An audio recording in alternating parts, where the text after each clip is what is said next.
It was the best and the worst day of my life. That doesn't make much sense, I know, but it was. Death and life, despair and hope, overwhelming grief, and then a joy that just made me dizzy, all in the space of a few hours. Let me explain. I was in the synagogue, meeting with the men who gathered there to talk and pray. I'm one of the leaders there, so I was taking care of business, and of course that's where I was, even though my daughter had been taken unwell in the night. So as I say, that's where I was when my neighbours rushed in and said, "Jairus, your family needs you now. You've got to go home. Your daughter has taken a turn for the worse." My daughter. We'd almost given up hope of children when God gave her to us 12 years ago. Yes, I know all children are a gift from God, but well, I'm her father. I'm biased. I rushed back, finding her worse than I'd expected, much worse. It was clear that she was close to death, my beautiful girl. I held her limp, feverish hand in mine. Her life seemed to rush before my eyes. The chubby baby, the giggling toddler, the delight of a curly-headed girl, now blossoming almost daily into a young woman. 12 years of joy, looking like it would so suddenly vanish. 12 years over so quickly. 12 years. 12 years. 12 years, it felt like a lifetime to me. 12 years of shame, illness, rejection. Hell on earth.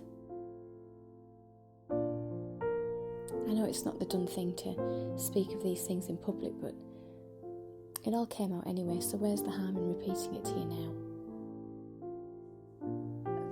I'd been bleeding for 12 years, and women's problems, but problems cannot begin to describe the reality of it. I was unclean. Everything I touched became unclean. Anyone I touched, or they touched me, they became unclean. The furniture I sat on, the clothes I wore,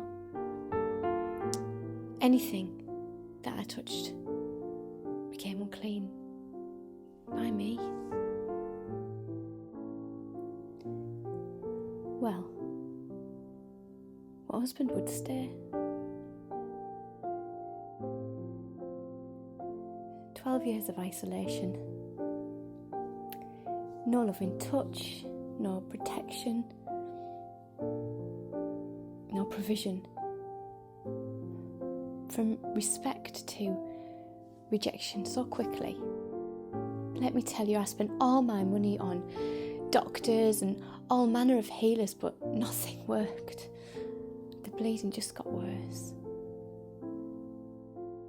And to be honest, I was so close to giving up because my body was weak, but my spirit was weaker, and my life held no meaning or hope, and I was wretched and worthless until that day.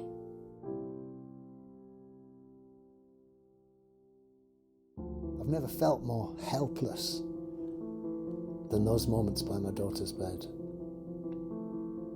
Then my neighbour rushed in again. "Jairus, come on! This man Jesus has arrived in town." Well, Jesus had been the talk of the town for weeks. The synagogue rang with stories of his miracles and healings. What would you have done? I ran for dear life. That day, the streets had come alive. There was hustle and bustle and people, and it was like a festival, but it wasn't a festival. It was Jesus. Well, you know, no one speaks to an unclean woman, but even I'd picked up on the news of this holy man, this prophet called Jesus. Well, he'd healed people, and here he was in my town, in my neighbourhood. What would you have done? I ran. I ran like my life depended on it.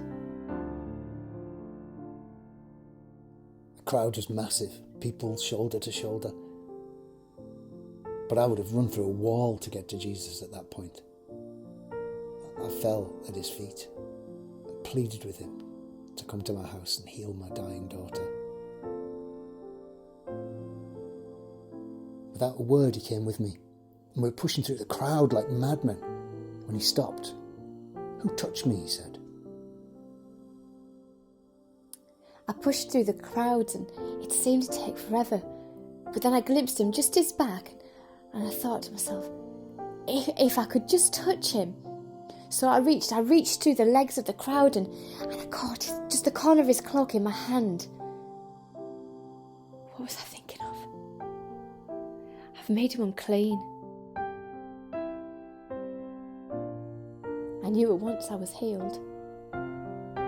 Something changed inside me. He knew as well. "Who touched me?" he said.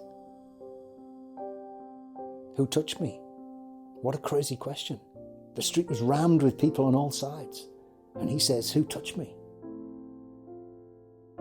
I tried to pull him along again, but he stayed where he was. "Who touched me?" he said. "I felt power go from me."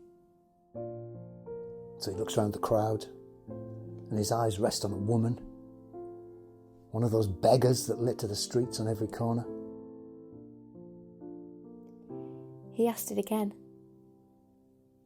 I was rooted to the spot, just wanting the crowd to swallow me up and hide me. But I couldn't hide from him. He looked right at me. So I went to him and I fell at his feet and I was shaking with fear for what he would say. So I blurted out my story in front of the whole crowd.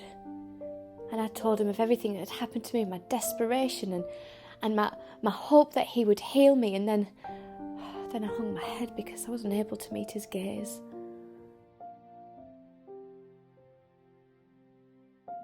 But then his words reached my ears and "My daughter, yes, my daughter, your faith has made you well. Go in peace." My daughter. My daughter.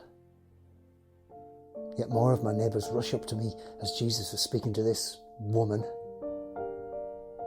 "Jairus, your daughter is dead. Don't trouble the teacher anymore."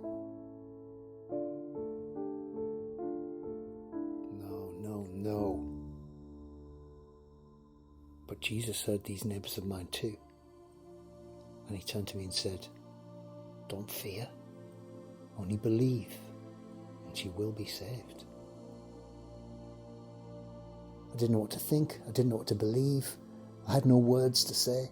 I could hardly breathe under the crushing weight of my loss. And yet, had I not just seen him heal this woman? This woman whom nobody had been able to help for years? Hadn't he just made this life clean again? By the look on her face, I could hardly dispute it. I know the scriptures as well or better than any man. But until that day, I hadn't known what trust meant.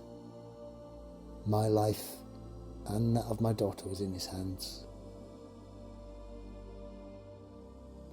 "Go in peace," he said. And I did. I really did.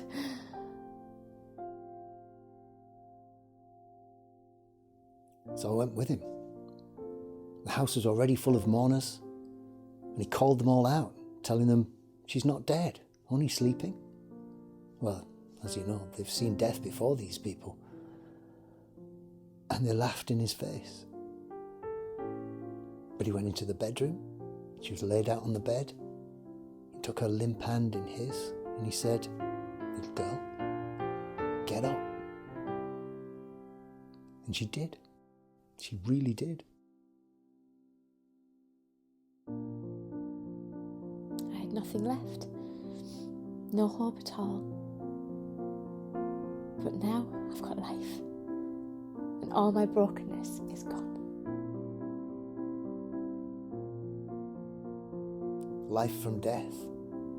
Hope from despair. Just as I told you, all in a few hours.